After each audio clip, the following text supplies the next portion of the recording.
இன்றைக்கு தமிழ்நாடு விவசாயிகளுடைய வேதனைக்கு இந்த அரசு ஒரு சரியான தீர்வை காண வேண்டும்னு இந்த ஒத்திவைப்பு தீர்மானத்தை நாங்கள் இங்கே கொடுத்துருக்கிறோம். இந்த ஒத்திவைப்பு தீர்மானத்தை கொண்டு வருவதற்கு 4 முக்கிய காரணங்கள் இருக்கின்றது. முதல் காரணம், மேகதாது அணை கட்டுற கர்நாடக அரசை தடுக்க இந்த அரசு என்ன நடவடிக்கை எடுத்திருக்கிறது என்று இந்த அவைக்கு நீங்கள் தெரிவிக்க வேண்டும். இரண்டாவது காரணம், முழு பயிர்க்கடன் தள்ளுபடின்னு நீங்கள் தேர்தலின் போது வாக்குறுதி கொடுத்துவிட்டு இன்றைக்கு ஆட்சிக்கு வந்துவிட்டு அரைகுறை தள்ளுபடி மட்டும் செய்வது ஏன்? மூன்றாவது காரணம், காவிரியில் தண்ணி வராத காரணத்தினால குறுவை சாகுபடி இன்னைக்கு மொத்தமாக இல்லாமல் போயிடுச்சு.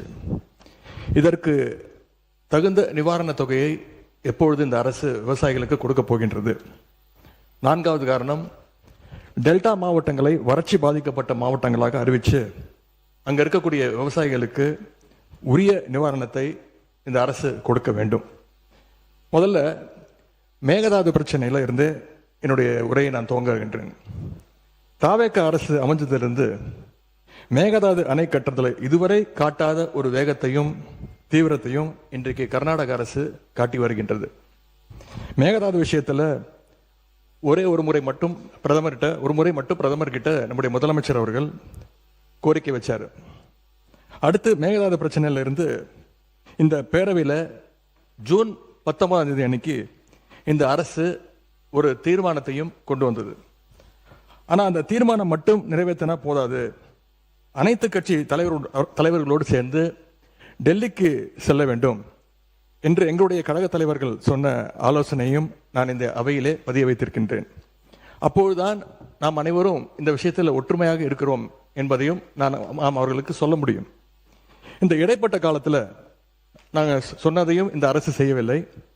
அனைத்து கட்சி கூட்டத்தை கூட்டணும்னு தொடர்ந்து வலியுறுத்தி கேட்டுக்கொண்டு வருகின்றோம். திராவிட முன்னேற்ற கழகம் மட்டுமல்ல, தமிழ்நாட்டில் இருக்கக்கூடிய அனைத்து கட்சியும் இந்த அனைத்து கட்சி கூட்டத்தை கூட்ட வேண்டும் என்று தொடர்ந்து வலியுறுத்தி வருகின்றார்கள்.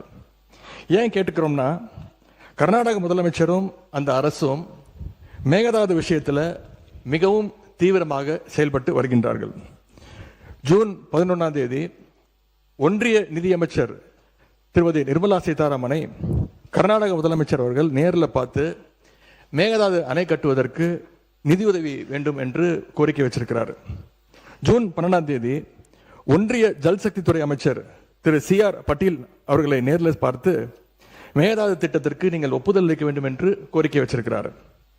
ஜூலை 27 அன்றைக்கு நாடாளுமன்றத்தில் ஒன்றிய ஜல்சக்தி துறை அமைச்சர் இணையமைச்சர் மேகதாதுல அணை கட்ட தமிழ்நாடு, புதுச்சேரி மாதிரியான கீழ்ப்படுகை மாநிலங்கள், அதாவது லோவர் ரிப்பேரியன் ஸ்டேட்ஸ், அதனுடைய அனுமதி தேவையில்லை என்று கூறியிருக்கிறார்.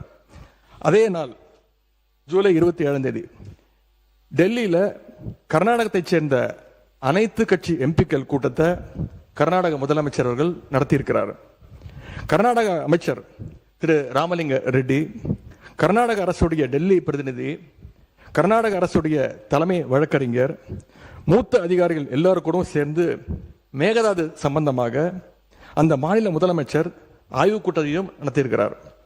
எல்லாத்துக்கும் மேல ஆகஸ்ட் 2 பெங்களூர்ல அனைத்து கட்சி கூட்டத்தை கூட்டுறோம்னு கர்நாடக முதலமைச்சர் அனைத்து கட்சிக்கும் அழைப்பும் விடுத்திருக்கிறார்.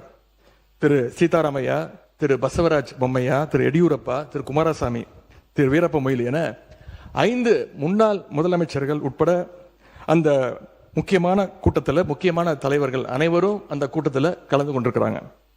கர்நாடக முதலமைச்சர் அந்த கூட்டத்தில் ஊடகங்களை சந்திச்சு பேட்டியும் தெளிவாக கொடுத்திருக்கிறார். இப்படி அவங்க ஸ்டெப் பை ஸ்டெப்பாக ஒரு மாசத்துல பல நடவடிக்கைகளை தொடர்ந்து எடுத்துக்கிட்டு வராங்க. மாநில நலன் அப்படின்னு வந்தா அவங்க எப்படி அரசியல் வேறுபாடுகள் எல்லாம் பார்க்காம கடந்து மறந்து ஓரணியில் நிற்கிறாங்களோ, அதே போல நாமளும் நம்முடைய ஒற்றுமையை கர்நாடக அரசுக்கும் ஒன்றிய அரசும் காட்ட வேண்டும் அப்படின்னு தான் நாங்கள் அனைத்து கட்சி கூட்டத்தை தொடர்ந்து கூட்ட வேண்டும் என்று எங்களுடைய கோரிக்கையை வச்சிருக்கிறோம். விவசாயிகள் மேல அக்கறை உள்ள ஒரு அரசு இதையெல்லாம் கேட்காமல தானாகவே செய்ய வேண்டும். மாண்புமிகு மாண்புமிகு சட்டமன்ற எதிர்க்கட்சி தலைவர் சிறப்பு கவன ஈர்ப்பு தீர்மானத்தில் தாங்கள் குறிப்பிட்டுள்ள அந்த செய்திகளை பற்றி மட்டும் நீங்கள் இங்கே பேச வேண்டும். விரிவாக விளக்கமாக பேசுவதற்கு மானிய கோரிக்கைகள்லாம் வருகிற போது நீங்கள் பேசிக்கொள்ளலாம். இப்போது உங்களுடைய கடிதத்தில் குறிப்பிட்டுள்ள எந்த விதியின் கீழ் நீங்கள் கொடுத்தீர்களோ அதை நான் மாற்றி சிறப்பு கவன ஈர்ப்பு தீர்மானமாக எடுத்துக்கொண்டிருக்கிறேன். சுருக்கமாக நீங்கள் கடிதத்தில் சொல்லியுள்ள அந்த பிரச்சனையை மட்டும் நீங்கள் பேசும்படி கேட்டுக்கொள்கிறேன். ஏன் அனைத்து கட்சி கூட்டத்தை கூட்ட மறுக்கிறீர்கள் என்பதுதான் சிம்பிளாக நான் கேட்கக்கூடிய கேள்வி.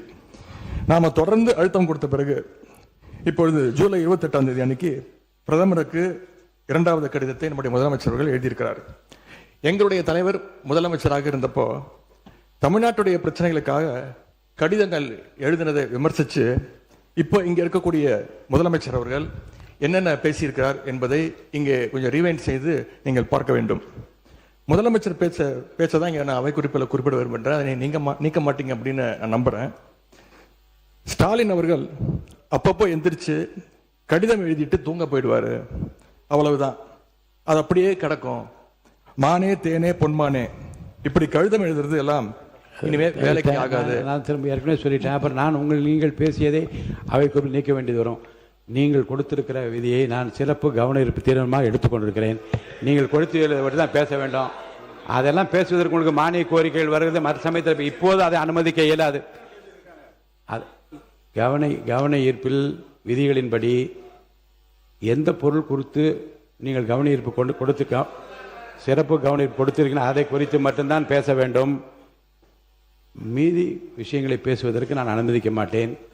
தேவையற்ற சர்ச்சையும் எதை நோக்கி போக வேண்டும் என்று இந்த தமிழ்நாடு விரும்புகிறதோ அதை நோக்கி மட்டும் போங்கள். இங்கே இதை ஒரு பெரிய அரசியல் இருக்கு. இல்லை கேளு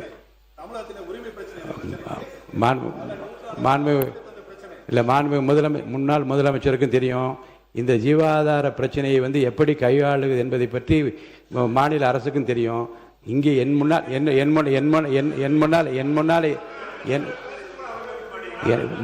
என் முன்னாலே இருப்பது விதிகளின்படி இந்த பேரவையை நடத்த வேண்டும் என்பதில் நான் அக்கறையாக இருக்கிறேன். விதிகளுக்குட்பட்டு அவர் அவசியம் என்று கருதி அந்த பிரச்சனையை எடுத்திருக்கிறேன்.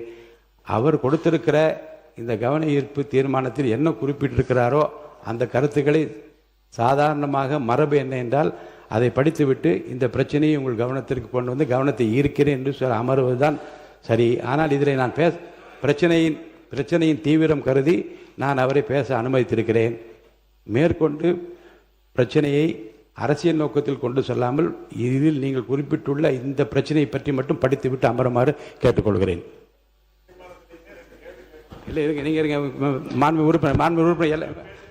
உறுப்பினர் ஏற்கனவே முன்னாள் முதலமைச்சர் அதை சொல்லிட்டாங்க. நீங்கள் உட்காருங்க. மாண்பு பேரவைத் தலைவர்கள், இந்த பிரச்சனை தீவிரமான பிரச்சனை என்று நீங்களே சொல்கிறீர்கள். நான் கேட்பதெல்லாம் ஒன்று தான். நாங்கள் தொடர்ந்து அனைத்து கட்சி கூட்டத்தை கூட்ட வேண்டும் என்று கேட்டுக்கொள்கின்றேன். காவிரியில் இந்த பிரச்சனையை தீர்ப்பதற்காக கர்நாடக அரசு தொடர்ந்து அனைத்து கட்சி கூட்டத்தை கூட்டிகிட்டு இருக்கிறாங்க. அங்கே இருக்கிறவங்க எல்லாருடைய கருத்துக்களையும் கேட்குறாங்க. ஏன் தமிழக அரசு அனைத்து கட்சி கூட்டத்தை கூட்டுவதை தவிர்க்கின்றது என்பதுதான் எங்களுடைய கேள்வி. அதாவது பேரவைத் தலைவர் வாயிலாக இன்னும் இங்கே தெரிவிக்க விரும்புகின்றேன். இந்த அரசு ஒரு புது டெக்னிக்கை ரெகுலராக ஃபாலோ பண்ணிட்டு வராங்க. எதையாவது ஒன்று செய்யறதுக்கு முன்னாடி அந்த செய்தி இவங்களே லீக் பண்ணிடுறாங்க. உடனே அதற்கு எதிர்ப்பு பலமாக இருந்தால் உடனே ஒரு யூடியூன் சொல்றேன். தேவையற்ற பிரச்சனை திருப்பும் நான் சொல்லுகிறேன். இந்த பிரச்சனையை ஒட்டி மற்றும் பேசுங்கள். எந்த ஸ்ட்ராட்டஜி இதெல்லாம் என் முன்னால் இருக்கிற பிரச்சனை தேவையில்லை. வாங்க. இந்த பிரச்சனையை ஒட்டி தான் தலைவர் பேசிட்டு இருக்கிறேன். முதலமைச்சர் அவர்கள் கர்நாடகா போறார் அப்படின்னு வேளாண் துறை அமைச்சர் ஒரு பேட்டி கொடுக்கிறார். அப்புறம் அவரே அதை மறுத்து பேசுகிறார். அப்புறம் இன்னும் 2 அமைச்சர்கள் அதிகாரபூர்வமாக எந்த முடிவையும் நாங்கள் எடுக்கவில்லை என்று கூறுகிறார்கள். 13 பேர் கொண்ட ஒரு குழு போகுதுன்னு திரும்பி செய்திகளில் பார்த்தோம். கடைசியில் என்ன ஆச்சுன்னா கர்நாடக முதலமைச்சர் சொல்லிட்டார், நீ இந்த தமிழ்நாடு முதலமைச்சர் இங்கே வர வேண்டாம், நாங்கள் தண்ணி எல்லாம் கொடுப்பதற்கு தயாராக இல்லை என்று கர்நாடக முதலமைச்சர் அவர்கள் தெரிவிக்கிறார்.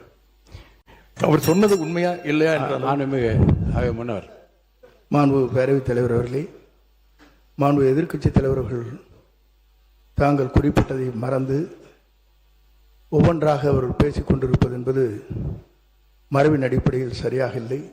என்று சொன்னால் இல்லை, முக்கியமான பிரச்சனை என்ற முறையிலே தான் அவர்களுக்கு இவ்வளவு நேரம் பேச அனுமதித்தார்கள். மீண்டும் அதையே திருப்பி நம்முடைய எதிர்க்கட்சி தலைவர்கள் ஒரு அரசியல் ரீதியாக பேசி வருவது சரியாக இருக்காது.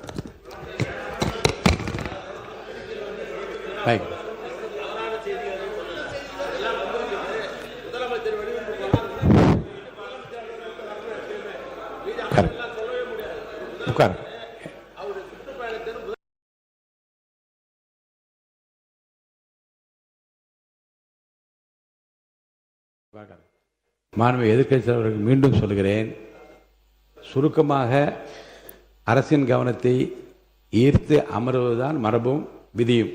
அந்த அடிப்படையில் உங்கள் பேச்சை நீங்கள் முடித்துக் கொள்ளுமாறு அன்போடு கேட்டுக்கொள்கிறேன்.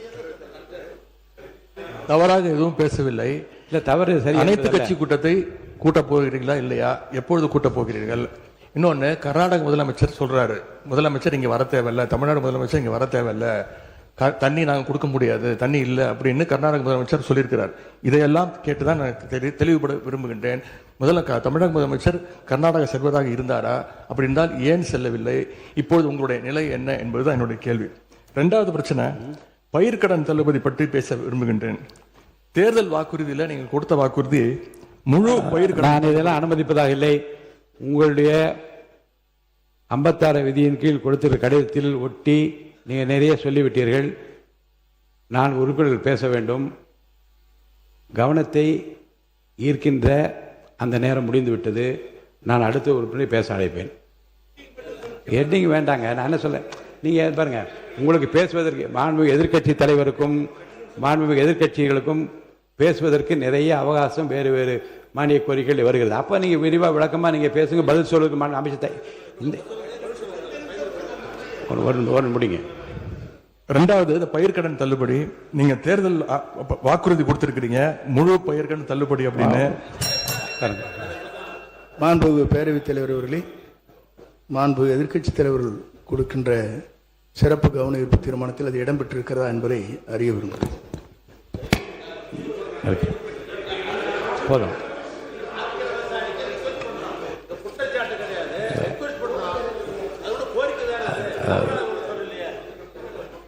பாருங்க, கவனத்தை ஈர்க்கின்ற அந்த பிரச்சனையை மாறி இது வேறு வேறு திசைகளிலே செல்லுமானால் எந்த பிரச்சனைக்காக இதை அனுமதித்தனோ அந்த பிரச்சனை நிறைவேறாது. அருள் கூர்ந்து இதற்காக தான் நாங்கள் விவசாயிகள் போராடிட்டு இருக்கிறாங்க. நீங்க பயிர்க்கடன் தள்ளுபடி முழுமையாக கொடுப்போம்னு சொன்னீங்க, கொடுக்கல. இதையும் சேர்த்து தான் அங்க விவசாயிகள் இங்க போராட்டத்தில் ஈடுபட்டு இருக்கிறாங்க. எவ்வளவு டைம் தேவைப்படும் அப்படின்னு சொல்ல வேண்டும். அதே மாதிரி டெல்டாவில் இருக்கக்கூடிய அனைத்து தரப்பு விவசாய சங்க பிரதிநிதிகளையும் சந்திச்சு பேசுற மாதிரி முதலமைச்சர் அவர்கள் ஒரு கூட்டத்தை கூட்ட வேண்டும். மூன்றாவதாக, குறுவையில நஷ்டத்தை சந்திச்சிருக்கக்கூடிய விவசாயிகளுக்கு இந்த அரசு உரிய இழப்பீடு வழங்கணும்னு கேட்டுக்கொள்கின்றேன். எங்களுடைய ஆட்சியில 6.5 லட்சம் ஹெக்டேர் அளவுக்கு குறுவை சாகுபடி நடந்துச்சு. ஆனா இன்றைக்கு இந்த வருஷம் இந்த ஆட்சியில வெறும் 1.5 லட்சம் ஹெக்டேர் அளவுக்கு தான் குறுவை சாகுபடி நடந்திருக்கு. நீங்க ஸ்பெஷல் பேக்கேஜ்னு சொல்லி 134 கோடி அறிவிச்சிருக்கிறீங்க. அதை எத்தனை பேருக்கு கொடுத்திருக்கிறீங்க என்பதை இந்த அவையில தெரிவிக்க வேண்டும். ஏதாவது கணக்கெடுப்பு நடத்தியிருக்கிறீர்களா? மாண்புமிகு பொதுப்பணித்துறை அமைச்சர்.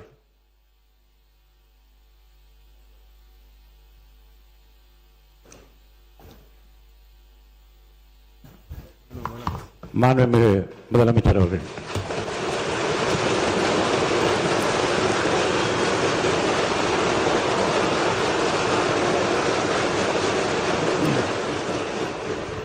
மாண்புமிகு பேரவைத் தலைவர் அவர்களே, உட்காருங்க. அவங்க பேசும்போது குறுக்கிட வேணாம், உட்காருங்க. இன்னும் இல்லை, இடையில அனுமதிக்க முடியாது. இல்லைங்க, இல்லைங்க, உட்காருங்க. நான் எல்லா வாய்ப்பு கொடுப்பேன். இருங்க, உங்களுக்கு கொடுக்குறேங்க. உங்க பேரை படிச்சு இருங்க. உங்க பேரை தெளிவா படிச்சுட்டேன். உட்காருங்க. உங்களுக்கு இல்ல, இப்ப அவங்க பேருங்க. அவர் இல்ல, இருங்க, உட்காருங்க. விதிகளின்படி தான் நடக்குது. உட்காருங்க. நான் சொல்றதை கேட்டு. எதிர்கட்சி தலைவர் இன்னும் முடிக்கலைங்க. அவர் பேச முடிச்சுட்டாரா? இன்னும் எதிர்கட்சி இன்னும் முடிக்கவே இல்லை. உட்காருங்க. நீங்க அவர் பேசி என்ன அதுதான் பேசுறேன். எது சட்டமோ எது விதியா தான் நான் பேசுறேன். எனக்கு பயப்பட சொல்லி நான் சொல்லுங்க. அவைக்கு பயப்படுங்க, விதிக்கு பயப்படுங்க. எனக்கு பயப்பட வேண்டாம், விதிக்கு பயப்படுங்க. மாண்புமிகு எதிர்க்கட்சி பேசி முடிக்கல. அவர் பேசி முடித்த இருங்க. அவர் பேசுகிற போது குறுக்கீடு பாருங்க. அவர் பேசுகிற போது தயவுசெய்து உட்காருறீங்களா? உட்காருங்க. என்ன உட்காருங்க, நான் அனுமதி தரேன். பேரவை முன்னவர் பேசுங்க. பேரவை முன்னவர் உட்காருங்க, பேசுங்க. நீங்க பேச கருத்து சொல்லுங்க. மாண்பு பேரவைத் தலைவர் அவர்களே, ஒரு நிமிஷம். மாண்பு பேரவைத் தலைவர் அவர்களே, எதிர்க்கட்சி தலைவர் சொன்னதற்காக இல்லை, ஒரு நிமிஷம். எதிர்க்கட்சி தலைவர் குறிப்பிட்டதற்காக அதற்கு ஒரு பதில் அளித்ததற்கு பிறகு முறைப்படி உங்களுக்கும் அந்த வழங்கப்படும். ஆகவே நீங்க அதுக்குள்ள அவசரப்படாதீங்க. அதுதான் சொல்றேன், நான் அதுதானே சொல்றேன். மாண்புமிகு முதலமைச்சர் அவர்கள்.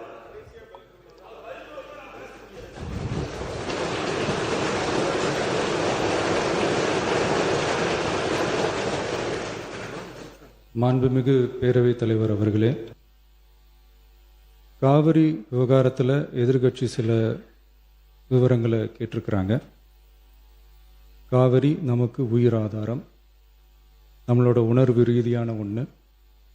அதனால் அதை வச்சு அரசியல் பண்ணுற எண்ணம் துளி கூட நம்ம அரசுக்கு இல்லை.